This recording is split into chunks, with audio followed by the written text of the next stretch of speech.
ആയിരക്കണക്കിന് ആൾക്കാരുടെ ക്യാമറാമാൻ, അവർക്ക് എന്ത് ലൈറ്റ് കിട്ടുന്നു? ബോയ്സ്, ഈ അതുപോലെ ലൈറ്റ് ബോയ്സ് അങ്ങനത്തെ ആൾക്കാർക്ക് എന്ത് കിട്ടുന്നു? 1000 ആൾക്കാരെങ്കിലും ഒരു സിനിമയിൽ, മിനിമം 500 ആൾക്കാരെങ്കിലും ഒരു സിനിമയിൽ വർക്ക് ചെയ്യുന്നുണ്ടാവും അല്ലെ? അവർക്കെല്ലാം എന്ത് കിട്ടുന്നു പറഞ്ഞാൽ അവർക്ക് ഫെയിമും കിട്ടുന്നില്ല. ഇവിടെ ആക്ടേഴ്സുമാരാണ് എല്ലാം കൊണ്ടുപോകുന്നത്, മണിയും ഫെയിമും. സൗണ്ട് എഞ്ചിനീയർ, എഡിറ്റേഴ്സ്, എത്ര പേര് പറഞ്ഞു. അവരൊന്നും അറിയപ്പെടുന്നില്ല. അവർക്ക് കിട്ടുന്ന കാശും വളരെ കുറവാണ്. അവരറിയപ്പെടാൻ വേണ്ടി അവർ നടിക്കാൻ വരുന്നില്ല. അവർ അറിയപ്പെട്ട ഇപ്പൊ റസൂൽ ബുക്കിന്റെ സൗണ്ട് വാളാണ് വിളിച്ചോണ്ടിരുന്നത്. റസൂൽ ബുക്കിക്ക് അവിടെ എപ്പോഴും ഫേമസ് ആയി വരുന്നത് ആക്ടേഴ്സുമാർക്ക് കിട്ടുന്ന പോപ്പുലാരിറ്റിയോ മണിയോ വേറെ ആർക്കും കിട്ടില്ല. കാരണം അവരെയാണ് ആൾക്കാർ കാണുന്നത്. അതൊരു തലവല്ലേ? ആക്ടേഴ്സ് ആൻഡ് ആക്ട്രസ് പറ്റില്ലല്ലോ. അത് സിനിമ ഫീൽഡിൽ ആക്ടേഴ്സുമാരെക്കാട്ടിലും കോൺട്രിബ്യൂട്ട് ചെയ്യുന്ന സ്ക്രിപ്റ്റ് റൈറ്റേഴ്സ് ഒന്നും ആവുന്നില്ല. ഒരു സിനിമ സ്റ്റാർട്ട് ചെയ്യുന്ന സ്ക്രിപ്റ്റ് റൈറ്ററാണ്. അയാളൊന്നും അറിയപ്പെടുന്നില്ല. നിങ്ങൾക്ക് തോന്നുന്നുണ്ടോ മോഹൻലാലിന്റെ അത്രയും പോപ്പുലാരിറ്റി പ്രിയദർശനുണ്ടെന്ന്? തീർച്ചയായിട്ടും ഉണ്ട്. മോഹൻലാൽ വേറൊരു തലമാണ്. അദ്ദേഹം ആക്ടർ നിലയിൽ അറിയപ്പെടുന്നതാണ്. ആക്ടറുടെ നിലവും ഡയറക്ടറുടെ നിലവും രണ്ടല്ലേ? ഒരു ആക്ടർ അറിയപ്പെടുന്ന പോലെ വേറെ ആരും അറിയപ്പെടും. ആക്ടർ അല്ലെ ആക്ട്രസ്മാർക്ക് കിട്ടുന്ന റെമ്യൂണറേഷനോ ഫെയിമോ വേറെ ആർക്കും. എത്രയോ ആൾക്കാർ, ഇപ്പൊ ഞാൻ പോലും സിനിമയെ കുറിച്ച് സിനിമ സീരിയസ് ആയി കാണുന്നവർക്ക് അറിയാം. അല്ലാതെ സാധാരണ പബ്ലിക്കിനെ എങ്ങനെ അറിയാം? സാധാരണ പബ്ലിക് എന്ന് പറയുമ്പോൾ മമ്മൂട്ടി മോഹൻലാലും കിട്ടിയ പബ്ലിസിറ്റി വേറെ ആർക്ക് കിട്ടുന്നത്? തീർച്ചയായിട്ടും മമ്മൂട്ടി മോഹൻലാലും കിട്ടിയ പബ്ലിസിറ്റി ലെജൻസ് തന്നെയാണ്. എന്ന് വെച്ചാൽ മറ്റുള്ളവർക്ക് പൃഥ്വിരാജ് അറിയപ്പെടുന്നില്ലേ? പൃഥ്വിരാജ് അറിയപ്പെടുന്നില്ലേ? നടൻ എന്ന് പറയുന്ന അല്ലെങ്കിൽ നടി എന്ന് പറയുന്ന ഒരു വിങ് ആണ്, ഒരു സിനിമയുടെ അവർ മാത്രം കൊണ്ട് ഒരു സിനിമ ബ്രെയിൻ വർക്ക് എല്ലാം ചെയ്യുന്ന ഡയറക്ടേഴ്സും ആഗ്രഹിക്കുന്നവരാണ്. അതുകൊണ്ടാണ് അവർ ഫെയിം എന്ന് ആഗ്രഹിക്കാത്തത്. അവരൊരിക്കലും ലൈം ലൈറ്റിന്റെ ഫ്രണ്ടിലേക്ക് വരാൻ ആഗ്രഹിക്കുന്നില്ല. അത് പറയാൻ പറ്റില്ല. അങ്ങനെ ആഗ്രഹിക്കുന്നുണ്ടെങ്കിൽ അവർ നടനത്തിലേക്ക് വരണ്ടേ? ഹോളിവുഡിലല്ല ഡയറക്ടേഴ്സിന്റെ പേരിലാണ് സിനിമ അറിയപ്പെടുന്നത്. സ്പിൽബർഗിന്റെ പേരില, ക്യാമറോന്റെ പേരിലാണ്, ക്രിസ്റ്റഫർ നോളൻ. ഇവിടെ അങ്ങനെയല്ല. ഇവിടെ ആക്ടറിന്റെ ആക്ടേഴ്സിന്റെ പേരിൽ അറിയപ്പെടുന്ന. ഫോറിൻ കൺട്രീസിൽ അങ്ങനെയല്ല. ഹോളിവുഡിലല്ല. അവിടെ ക്രിസ്റ്റഫർ നോളന്റെ കമൽ ഫിലിം, സത്യനന്ദിക്കാട്, ജീത്തു ജോസഫ്. അതല്ല സിനിമ കാണുന്ന മറ്റുള്ളവർ അത്രയും പബ്ലിസിറ്റി കിട്ടില്ല അവർക്ക്. സിനിമ റെഗുലറായി സിനിമ കാണുന്നവരും സിനിമയെ സീരിയസ് എടുക്കുന്ന ആൾക്കാർക്ക് അറിയാം.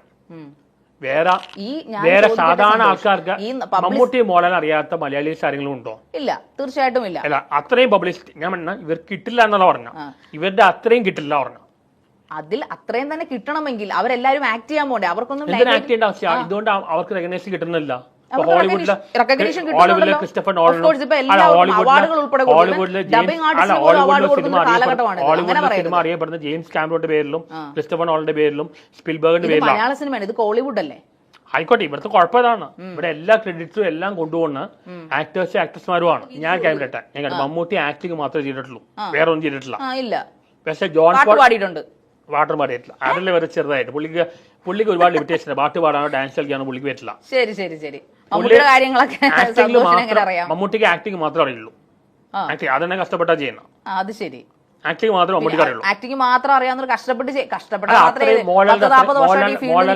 മോഹൻലാലിന്റെ അത്രയും ടാലന്റഡ് എനിക്ക് തോന്നിയിട്ടില്ല. മമ്മൂട്ടി ടാലന്റഡ് അല്ല. പുള്ളി പറഞ്ഞിട്ട് തേച്ച് മിനിക്ക് വന്ന് നടന്ന പുള്ളി പറഞ്ഞിട്ടുണ്ട്. ഓഫ് കോഴ്സ് അത് വേണം. ഒരു നടൻ എന്നല്ല ഏത് ജോലിയിലും ഹാർഡ് ആവശ്യമാണ്. ഒരു ബോൺ ആക്ട് പറയുന്നത് മോഹൻലാലാണ്. മോഹൻലാലിന് മെത്തേഡ് ആക്ടിങ്ങും നാച്ചുറൽ ആക്ടിങ് രണ്ടും ഉണ്ട്. ഇയാൾക്ക് പല റോളും ഇപ്പൊ മമ്മൂട്ടി ചെയ്ത എല്ലാ റോളും മോഹൻലാലിന് പറ്റും. പക്ഷെ മോഹൻലാൽ ചെയ്ത എല്ലാ റോളും മമ്മൂട്ടിക്ക് പറ്റില്ല. ഓരോരുത്തർക്ക് അനുയോജ്യമായതുള്ള മാത്രമേ സ്ക്രിപ്റ്റ് മോഹൻലാലിന് ഒരു 80 അവസാനം 90 എന്റെ ചൈൽഡ്ഹുഡ് സമയത്ത് ബ്രഹ്മയുഗം മോഹൻലാലിനെ കൊണ്ട് ചെയ്യാൻ പറ്റുമോ? അത് അഭിനയിക്കാൻ പറ്റും. പക്ഷെ പുള്ളിയുടെ ബോഡി കാണിക്കുമ്പോ പ്രശ്നമുള്ളൂ. അതെന്താ? പുള്ളിക്ക് അങ്ങനെ സ്റ്റിഫ് ആയിട്ടുള്ള ബോഡി ഇല്ല. അദ്ദേഹം ഏതിനു വേണ്ടിയും തയ്യാറാകുന്ന ഒരു മനുഷ്യനാണ് ലാലേട്ടൻ എന്ന് പറയുന്നത്. എന്റെ ചൈൽഡ്ഹുഡ് സമയത്ത് 80 അവസാനം 90 ആദ്യം അന്ന് മോഹൻലാൽ ചെയ്ത റോൾസിന്റെ റേഞ്ച് ഒന്നും ആർക്കും പറ്റില്ല. വ്യത്യസ്തമായ റോൾസാണ് ചെയ്തത്. ഇപ്പൊ മമ്മൂട്ടി എന്താണ് അന്ന് ചെയ്തെന്താണെന്ന് കുഴപ്പം? മമ്മൂട്ടി അന്ന് ചെയ്ത ഇത്രയും വെറൈറ്റി ഇത്രയും ചെയ്തിട്ടുണ്ട്. അത് മാത്രം പുള്ളിക്ക് ആ സമയത്ത് ഹ്യൂമർ പറ്റില്ലായിരുന്നു, പലതും പറ്റില്ലായിരുന്നു. ഓരോരുത്തർക്ക് പറ്റുന്നതല്ലേ ഏറ്റവും എന്ത് റോളും ചെയ്തൊരു മോഹൻലാലാണ്. ആ സമയത്ത് എന്ത് റോൾ കൊടുത്താലും ചെയ്യുന്ന പുള്ളിയുടെ റേഞ്ച് വളരെ ഹൈ ആയി. എന്ത് റോൾ കൊടുത്താൽ വിളിച്ചു. താങ്കൾ തന്നെ പറയുന്നു മോഹൻലാൽ നാച്ചുറൽ ആക്ടർ ആണെന്ന് പറയുന്നു. നാച്ചുറലും ആണ്, മെത്തേഡും ആണ്. മെത്തേഡ് പ്രിപ്പയർ ചെയ്യുന്ന സ്ഥലത്ത് പ്രിപ്പയർ ചെയ്യും, അല്ലാത്ത സ്ഥലത്ത് നാച്ചുറൽ. എന്നാലും രണ്ടുപേരും കൂടെ രണ്ട് ത്രാസിലിരുത്തിയാൽ രണ്ടുപേരും ഒരുപോലെയാണ്. ഇപ്പൊ ഏറ്റവും ബെസ്റ്റ് പടങ്ങൾ മമ്മൂട്ടിയിൽ നിന്ന് വരുന്നില്ലേ? മമ്മൂട്ടിയുടെ ഏറ്റവും ബെസ്റ്റ് ടൈം ഇപ്പോഴാണ്. ഓ അപ്പൊ നേരത്തെ ഒന്നും ബാഡ് ടൈംസ് ആയിരുന്നു. ബാഡ് ടൈം അല്ല, ഇപ്പൊ ഏറ്റവും ബെസ്റ്റ് ടൈം ഇപ്പോഴാണ്. അത് മെയിൻലി സ്ക്രിപ്റ്റ് സെലക്ഷൻ കൊണ്ടാണ്. നല്ല സ്ക്രിപ്റ്റ്. അദ്ദേഹത്തിന്റെ ആക്ഷൻ രംഗങ്ങളോ അല്ലെങ്കിൽ ആക്ടിങ് കൊണ്ടല്ല, സ്ക്രിപ്റ്റ് കൊണ്ട് മാത്രമാണോ? അല്ല, പുള്ളി ഒരു റോഷാക്ക്, ഭ്രമയുഗം, ഇതൊക്കെ ആക്ഷൻ തന്നെ വേണ്ടേ? അല്ല, സ്ക്രിപ്റ്റ് നല്ല സ്ക്രിപ്റ്റ് ചൂസ് ചെയ്ത പുള്ളി. നല്ല പുള്ളി വെള്ളിത്തിരയിൽ അഭിനയിച്ച് പ്രതിഫലിപ്പിക്കണ്ടേ സന്തോഷ്? ഭാവ അഭിനയത്തിൽ കാര്യത്തില് മോഹൻലാൽ തന്നെയാ മുന്നില്ല. മമ്മൂട്ടിക്ക് സ്ലാങ്, ഭ്രമയുഗത്തിൽ കൂടുതലും ഭാവാഭിനയമാണ്. ഭാവാഭിനയം ഇല്ലായിരിക്കും ഭ്രമയുഗം പാളിപ്പോയനെ. ഭാവാഭിനയത്തിലെ ഏറ്റവും മുമ്പിൽ മോഹൻലാൽ തന്നെയാണ്. ഈ സ്ലാങ്, പിന്നെ മറ്റേ പൗരുഷ ശബ്ദം, ഇതിലെല്ലാം മമ്മൂട്ടി. ഒരു പാതിര കൊലപാതകം, അതിനകത്ത് മമ്മൂട്ടി എത്ര റോളിൽ അഭിനയിച്ചു, എന്തെല്ലാം വേഷങ്ങളിൽ അഭിനയിച്ചു. മമ്മൂട്ടിക്ക് പല മോഹൻലാൽ ചെയ്തിട്ടുണ്ട്, അങ്ങനത്തെ റോൾ പലരും ചെയ്യുന്നുണ്ട്. പിന്നെ എന്തുകൊണ്ട് മമ്മൂട്ടിക്ക് പറ്റത്തില്ല എന്ന് പറയുന്നത്? അദ്ദേഹം ഒരു കിലുക്കം പോലെ മൂവിയോ സ്പടികം പോലെ മൂവി ചെയ്യാൻ പറ്റുമോ? അത് അദ്ദേഹത്തിന്റെ ജോണർ അല്ല.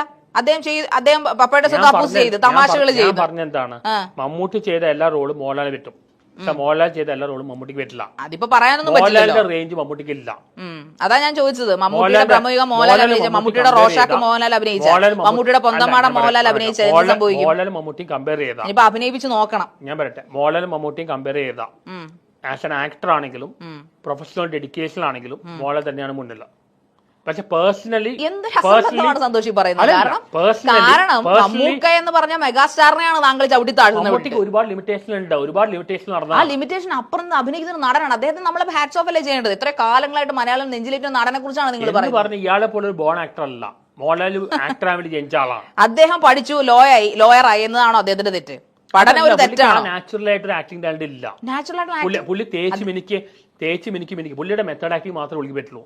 പുള്ളി രാജമാണിക്കും പോലും മെത്തേഡ് ആക്ടിംഗ് എല്ലാം ചെയ്താൽ, മമ്മൂട്ടിക്ക് മെത്തേഡ് ആക്ടിങ് മാത്രമേ പറ്റുള്ളൂ. മോഹൻലാലിന് മെത്തേഡും പറ്റും, നാച്ചുറലും പറ്റും. മെത്തേഡ് ആക്ടിങ് ആർക്ക് വേണം ചെയ്യാം. ഞാൻ വിചാരിച്ചു എനിക്കൊരു മെത്തേഡ് ആക്ടർ ആവാം. താങ്കളുടെ ഷോർട്ട് ഫിലിം കണ്ടപ്പോൾ എനിക്ക് മനസ്സിലായി. മെത്തേഡ് ആക്ടിംഗ് കാണിച്ച എനിക്ക് ആവാം. മറ്റേ എനിക്ക് ആക്ടിങ് താല്പര്യമില്ലാത്തതുകൊണ്ടാണ് ഞാൻ ആ പ്രോസസ് എൻജോയ് ചെയ്യുന്നില്ല. ഇപ്പൊ നേരിൽ തന്നെ അവിടെ ഞാൻ പറഞ്ഞിട്ടുണ്ട്. വേറെ മെത്തേഡ് ആക്ടിങ് ആർക്ക് വേണം ചെയ്യാം. ഇപ്പൊ ഹോളിവുഡിലെ മിക്ക നടന്മാർ 2 വർഷം കഥാപാത്രമായി മാറി. കമൽഹാസൻ ചെയ്യുന്നതാണ്. ഇപ്പത്തെ എമർജിങ് ആക്ടർ ഫഹദ് ഫാസിൽ, എല്ലാവരും ഇവര് 98% ആക്ടേഴ്സും മെത്തേഡ് ആക്ടിംഗ് ആണ്. മമ്മൂട്ടി ആണെങ്കിലും. പൃഥ്വിരാജ് വലിയ ആക്ടറായിട്ട് തോന്നിയില്ല. ഒരുപാട് ഫ്ലെക്സിബിലിറ്റി ഇല്ല. ഇപ്പൊ ജയസൂര്യ, അതുകൊണ്ടായിരിക്കാം അദ്ദേഹം എല്ലാം ചെയ്യുന്നത്. ഗുരുവായൂർ അമ്പല നടയിൽ എന്ത് ഹ്യൂമറാണ് അദ്ദേഹം ഉപയോഗിച്ചിരിക്കുന്നത്? സ്പോണ്ടേനിയസ് ഹ്യൂമറാണ്. താങ്കൾ ആ പണം കണ്ടില്ലേ? പൃഥ്വിരാജ് ഇസ് മോർ എ ഫിലിമേക്കറാണ്. ഓക്കെ. ആടുജീവിതമൊന്നും ആ പ്രതീക്ഷ വന്നിട്ടില്ല. പൃഥ്വിരാജ് ആസ് എൻ ആക്ടറിനെക്കാട്ടും ഫിലിമേക്കറാണ്. പുള്ളി ഒരു ഫിലിമേക്കറാണ്. ആക്ടിംഗിൽ ഇപ്പൊ കമൽഹാസനാണ് കമൽഹാസനെക്കാട്ടും വലിയ ആക്ടറായിട്ട് എനിക്ക് തോന്നി മോഹൻലാലാണ്. കമൽഹാസൻ മെത്തേഡ് ആക്ടറാണ്. Natural acting. അപ്പോൾ താങ്കളുടെ അഭിപ്രായത്തിൽ മോഹൻലാൽ മാത്രമേ ഉള്ളൂ സിനിമ കൊണ്ടുപോകുന്നത്? ഞാൻ കണ്ടതിൽ വെച്ച് ഏറ്റവും വലിയ ആക്ടർ മോഹൻലാലാണ്. ഓക്കെ, നല്ല വലിയ ആക്ടർ തന്നെയാണ്. പക്ഷെ എന്ന് വെച്ചിട്ട് മമ്മൂട്ടി മോശം നടനല്ല. മോശം നടനാണ് പറഞ്ഞില്ല. കമ്പയർ ചെയ്യുമ്പോൾ കഴിവില്ലെന്നാണ് താങ്കൾ പറഞ്ഞത്. കഴിവില്ലെന്ന് ഞാൻ പറഞ്ഞിട്ടില്ല. അതായത് കഴിവില്ല. കമ്പയർ ടു മോഹൻലാലാണ് ബെറ്റർ. ഇപ്പൊ മോഹൻലാലിന്റെ പടങ്ങളെക്കാളും കൂടുതൽ ഹിറ്റാണ് മമ്മൂട്ടിയുടെ പടങ്ങളാണല്ലോ. ഹിറ്റ് ആയതുകൊണ്ട് കാര്യം രജനീകാന്തിന്റെ എത്ര പടം ഹിറ്റ് ആയിട്ട് ഓടുന്നു. ഇതുകൊണ്ട് അയാൾ നല്ല ആക്ടറാണ്. ക്ലാസിക് മൂവീസ് ഭ്രമയുഗം, റോഷാക്ക് രജനീകാന്തിന്റെ എത്രയോ പടങ്ങൾ ഓടിയിരിക്കുന്നു. മമ്മൂട്ടി മോഹൻലാൽ ഒരിക്കലും ചെയ്തിട്ടില്ല റോഷാക്ക് പോലുള്ള പടങ്ങള്, കണ്ണൂർ സ്ക്വാഡ് പോലുള്ള പടങ്ങള്. അതുപോലെ ഈ പറയുന്ന ഭ്രമയുഗം മോഹൻലാൽ ചെയ്തിട്ടുണ്ട്. ടൈപ്പ് ഓഫ് പുള്ളിയുടെ കുഴപ്പം പറഞ്ഞാൽ പുള്ളി ഇപ്പൊ ഒരു കംഫർട്ട് സോണിലാണ്. കംഫർട്ട് സോണിലാണ് ഇപ്പൊ മോഹൻലാലിന്റെ ഫോക്കസ് സിനിമയിലോ ആക്ടിങ്ങിലല്ല. പുള്ളിയെ ചുറ്റും ഒരു ഗ്യാങ് ഉണ്ട്, അവരാണ് കൺട്രോൾ ചെയ്യുന്നത്. അങ്ങനെ 80s 90s അങ്ങനെയല്ല. മോഹൻലാലാണ് തീരുമാനിച്ചോണ്ടിരുന്ന. മോഹൻലാൽ അന്ന് അദ്ദേഹത്തിന്റെ യൗവനത്തിന്റെ യൗവനം പറയാൻ പറ്റില്ല. മമ്മൂട്ടി യൗവനല്ലേ? മമ്മൂട്ടി ഇന്നും മോഹൻലാലാണ്. നിങ്ങൾ മമ്മൂട്ടി ക്രിട്ടിസൈസ് ചെയ്യുന്ന അവഹേളിക്കുന്നു. അദ്ദേഹത്തിന്റെ ലുക്കിലും മട്ടിലും എല്ലാം അദ്ദേഹം സിനിമയ്ക്ക് വേണ്ടി ഡെഡിക്കേറ്റ് ചെയ്യുന്ന ഒരു മനുഷ്യനാണ്. ഞാൻ പറയട്ടെ, പറയൂ. ഇന്നാളെ സിബി മലയിൽ ദശരഥ എന്ന സിനിമയും കൊണ്ട് മോഹൻലാൽ ചെന്നപ്പോ മോഹൻലാലിന്റെ അടുത്ത് എത്താൻ പോലും പറ്റുന്നില്ല പലർക്കും. പല ഡയറക്ടേഴ്സിനും പുള്ളി ഇപ്പൊ മാസ് ഫിലിംസാ മെയിൻലി ചെയ്യുന്ന. ഇപ്പൊ മാസ് ഫിലിംസാ ചെയ്യുന്ന. ഇപ്പൊ പല ഡയറക്ടേഴ്സിനും മോഹൻലാലിന്റെ അടുത്ത് കൂടെ എത്താൻ പറ്റുന്നില്ല. It's not approachable. കാരണം ചുറ്റും ഒരു ഗ്യാങ് ഉണ്ട്, അവരാണ് കൺട്രോൾ ചെയ്യാൻ. ഇവിടെ തന്മാത്രം എന്ന സിനിമ ആദ്യം ബ്ലസ്സി മോഹൻലാൽ വന്നപ്പോ മോഹൻലാൽ ചുറ്റിലെ ആൾക്കാർ പറഞ്ഞു ചെയ്യാൻ പറ്റില്ല. പിന്നീട് മോഹൻലാൽ പിന്നെ എങ്ങനെയോ കണ്ടു, ബ്ലസ്സിയെ കണ്ടപ്പോഴാണ് സ്ക്രിപ്റ്റ് വെച്ച് പുള്ളി ചെയ്യാന്ന് പറഞ്ഞു. ശ്രീനിവാസൻ മോഹൻലാലിനെ കളിയാക്കി വെള്ളം പറഞ്ഞില്ലേ? മോഹൻലാൽ സത്യം തന്നെയാണ്. പുള്ളിയെ ചുറ്റുള്ള ഗ്യാങ് ആണ് പുള്ളി നശിപ്പിക്കുന്നത്. അല്ലെങ്കിൽ മോഹൻലാൽ ഇപ്പോഴും നല്ല റോൾസ് കിട്ടിയാണ്. അതിന്റെ ഇടയ്ക്ക് പോയി ബോട്ടോക്സ് ഇൻജക്ഷൻ ചെയ്ത് പ്രശ്നം ഉണ്ടാക്കി. പുള്ളി ആകെ പറയാവുന്ന ഭാവാഭിനയമാണ്. അതാ കൂട്ടി കളഞ്ഞിരിക്കുന്നത്. താങ്കളുടെ ഇനി ലൈഫിലേക്ക് നമുക്ക് തിരിച്ചു വരാം. നമ്മൾ ഇത്രയും നേരം സിനിമ വിശേഷങ്ങളും സിനിമയുടെ താങ്കളുടെ പെർസ്പെക്റ്റീവും ഒക്കെയാണല്ലോ നമ്മൾ സംസാരിച്ചത്. അപ്പോൾ ആസ് എ പേഴ്സൺ എന്ന നിലയിൽ താങ്കൾ ഇനി എന്തെങ്കിലും മാറ്റം വരുത്താൻ ആഗ്രഹം, അത് ഇതിലും താഴേക്ക് പോവുമോ താങ്കളുടെ രീതികളൊക്കെ? നെഗറ്റീവായി പറയുന്ന ഇങ്ങനെ ചില കാര്യങ്ങൾ ഒഴിവാക്കണമെന്നുണ്ട്. എന്തുകൊണ്ട് മലയാള സിനിമ റിവ്യൂ ചെയ്യുമ്പോൾ താങ്കളുടെ റിവ്യൂ ഇപ്പോൾ ലേറ്റസ്റ്റ് ആയിട്ട് ചെയ്ത റിവ്യൂകൾ ഒരുപാടുണ്ടല്ലോ, ഒരുപാട് മിക്ക സിനിമകളും ഇപ്പൊ ഇവിടെ നടക്കുന്ന റിവ്യൂ അല്ല, കോമാളിത്രമാണ്. ഓ, അപ്പൊ അതിൽ താങ്കളും പെടത്തില്ലേ? ഞാൻ പെടുന്നില്ല. കാരണം ഞാൻ റിവ്യൂ ശരിക്കും ജെന്യൂൻ റിവ്യൂ പറയുന്ന വേറെ പല ആൾക്കാരും ഉണ്ട്. ഇപ്പൊ കിം ബോയ് കുറെ ആൾക്കാർ ഉണ്ടല്ലോ. അശ്വങ്കോക്കിനെക്കാട്ടും ജെന്യൂൻ റിവ്യൂ എനിക്ക് തോന്നിയത് ഉണ്ണി വ്ലോഗാണ്. അശ്വങ്കോക്കും കുറെ കോമാളിത്തരം കാണിക്കുന്നുണ്ട്. ഷസാം മെയിൻലി ടെക്നോളജി അതൊക്കെയാണല്ലോ. എനിക്ക് കുറച്ചുകൂടെ ടെക്നിക്കലായിട്ട് എല്ലാ രീതിയിലും പറയുന്നത് ഉണ്ണി വ്ലോഗാ തോന്നിക്കുന്നത്. താങ്കൾ ഏത് തരത്തിലാണ് ഇനി റിവ്യൂ? ഞാൻ തിയേറ്റർ റിവ്യൂയുടെ ആളാണ്. തിയേറ്റർ റിവ്യൂ സ്റ്റാർട്ട് ചെയ്യുന്നതാണ്. ഞാൻ ആ തിയേറ്റർ റിവ്യൂ ഒരു ബ്രീഫായിട്ട് ഒരു ഷോർട്ട് ടൈമിൽ കൊടുക്കുന്ന ആളാണ്. മുഖ്യധാരാ സിനിമകളിലേക്ക് ഈ ഷോർട്ട് ഫിലിം നിർത്തിയിട്ട് മുഖ്യധാരാ സിനിമകളിലേക്ക് ശ്രമിക്കുന്നുണ്ടോ? ഞാൻ ഇപ്പൊ ഒമറിലൂടെ പടത്തിൽ അഭിനയിച്ചു, മമ്മൂട്ടിയുടെ ബസുകയിൽ അഭിനയിച്ചു. ഞാൻ ആക്ടിങ്ങിനോട് വലിയ പാഷനൊന്നുമില്ല, വലിയ റീടേക്ക് ഒന്നും എടുക്കുന്നില്ല. അധികം റീടേക്ക് എടുക്കില്ല, പെട്ടെന്ന് ആവുന്നുണ്ട്. പക്ഷെ എനിക്ക് ആ ഒരു ആക്ടിങ് അതുകൊണ്ടല്ല, എന്റെ നാച്ചുറൽ ആക്ടിംഗ് ആണ്. ആക്ടിംഗ് പ്രോസസ് ഞാൻ എൻജോയ് ചെയ്യുന്നില്ല. നാച്ചുറൽ ആക്ടിംഗ് ആണ് താങ്കളുടെ? ഞാൻ അങ്ങനെ പ്രിപ്പയർ ചെയ്യാറില്ല. എന്നെ അങ്ങനെ കമ്പയർ, ഞാൻ അങ്ങനെ വലിയ ആക്ടർ ഒന്നല്ല. എന്റെ പോപ്പുലാരിറ്റി ഉപയോഗിച്ചാണ് ആൾക്കാർ അഭിനയിക്കുന്നത്, ഞാൻ ആക്ടറെ കൊണ്ടല്ല. എന്റെ പോപ്പുലാരിറ്റി ഉപയോഗിച്ചാണ് അഭിനയിക്കുന്നത്, ഞാൻ വലിയ ആക്ടർ ഒന്നല്ല. പക്ഷെ എന്നാലും ഞാൻ വിചാരിച്ച അത്ര മോശമല്ല, അത്ര മോശം ആക്ടർ അല്ല. പക്ഷെ താഴത്തെ കമന്റുകൾ വായിച്ചു കഴിഞ്ഞാൽ ഓടുമല്ലോ. നേര് പലതും കണ്ടിട്ട് നല്ല അഭിപ്രായം പറഞ്ഞവരുണ്ട്. പക്ഷെ ഞാൻ എന്തൊക്കെ വന്നാലും ആക്ടിംഗ് പ്രോസസ് എൻജോയ് ചെയ്യുന്നില്ല. എൻജോയ് ചെയ്യുന്ന ഈ ചളിയടിക്കുന്നതാണോ? ചളിയല്ല, എനിക്ക് ഏറ്റവും ഇഷ്ടം ഇന്റലക്ച്വൽ ആയ കാര്യം പറയുമ്പോഴാണ്. ഇന്റലക്ച്വൽ ഞാൻ ഏറ്റവും എൻജോയ് ചെയ്യുന്ന ഇന്റലക്ച്വൽ പ്ലഷർ എന്ന് പറയും. അതായത് ഫിലോസഫി അല്ലെങ്കിൽ ക്വാണ്ടം മെക്കാനിക്സ് അങ്ങനത്തെ കാര്യം ചർച്ച ചെയ്യാൻ താല്പര്യം. അത് ചെയ്യുന്നുണ്ട്, പക്ഷെ അത് മാത്രം ചെയ്താൽ ഞാൻ ഔട്ടാവും. ഈ മാസിന്റെ സപ്പോർട്ട് പോകും. എനിക്ക് മാസിന്റെ ക്ലാസിന്റെ രണ്ടുപേരും സപ്പോർട്ട് വേണം. ഇപ്പൊ ഞാൻ എപ്പോഴും രണ്ടും മെയിൻറ്റെയിൻ ചെയ്ത് പോകണം.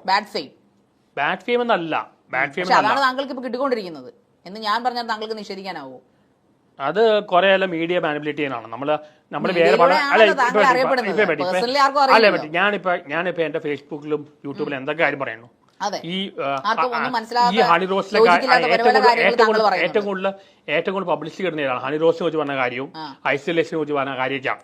എന്തുകൊണ്ട് ഞാൻ എന്തുകൊണ്ട് ക്വാണ്ടം മെക്കാനിക്സിനെ കുറിച്ച് സദ്ഗുരു മോശമാണ്, എന്തുകൊണ്ട് ഞാൻ ക്വാണ്ടം മെക്കാനിക്സും ഫിലോസഫിയിൽ പറയുന്നത് അതുകൊണ്ട് വൈറലാവുന്നില്ലല്ലോ. അത് വൈറലാവില്ല, അങ്ങനത്തെ കാര്യം വൈറലാവില്ല. ഇങ്ങനെ എന്തെങ്കിലും ഇങ്ങനത്തെ കാര്യം മാത്രമേ വൈറലാവുള്ളൂ. താങ്കൾക്ക് അത്രയും തൊലിക്കെട്ടിയുണ്ടോ? അതായത് ഈ ഫിലോസഫി സംസാരിക്കുമ്പോൾ നമുക്കൊരു അഭിമാന ബോധമാണ്, നമ്മൾ പഠിച്ചതിനെ കുറിച്ചാണ് സംസാരിക്കുന്നത്. അത് നല്ല രീതിയിൽ താങ്കൾ റെൻഡർ ചെയ്യുകയും ചെയ്യുന്നുണ്ട് ഇന്റർവ്യൂവിൽ. പക്ഷേ താങ്കൾ ഇതേ വാഗൊണ്ട് തന്നെ ഇതേ സംസാരിച്ച അതേ വ്യക്തി തന്നെ ഹണി റോസിനെ കുറിച്ചും മറ്റ് കാര്യങ്ങളെ സിനിമാ നടികളെ കുറിച്ചും ഇങ്ങനെ സംസാരിക്കുമ്പോൾ അതൊരു തരം മ്ലേച്ഛതയല്ലേ എന്ന് താങ്കൾക്ക് തോന്നിയിട്ടില്ല? ഇതൊരു മോശമായ പ്രവൃത്തിയാണ് താങ്കൾക്ക് തോന്നിയിട്ടില്ല? താങ്കൾ ലജ്ജിപ്പിക്കുന്നില്ല? എന്തുകൊണ്ട് മോഹൻലാൽ അല്ലെ മമ്മൂട്ടി റൊസാക്കും മറ്റേ കണ്ണൂർ സ്ക്വാഡ് ഇതെല്ലാം ചെയ്യുന്ന ഒപ്പം ടർബോ ചെയ്തത് അനോളജി. അപ്പൊ മമ്മൂട്ടി മോഹൻലാലും മാസ് മാത്രമല്ല, മാസും ക്ലാസ് രണ്ടുപേരും സപ്പോർട്ട് ഉണ്ട്. താങ്കൾ തിരിച്ച് മമ്മൂട്ടി മോഹൻലാൽ താങ്കൾ തിരിച്ച് ഞാൻ എക്സാമ്പിൾ പറഞ്ഞു അവര് രണ്ടുപേരും സപ്പോർട്ട് ഉണ്ട്. ക്ലാസ്സും ഉണ്ട് മാസും ഉണ്ട്, രണ്ടുപേരും ചെയ്യുന്നുണ്ട്. അതേ കാര്യം ഞാൻ ചെയ്യുന്നുണ്ട്.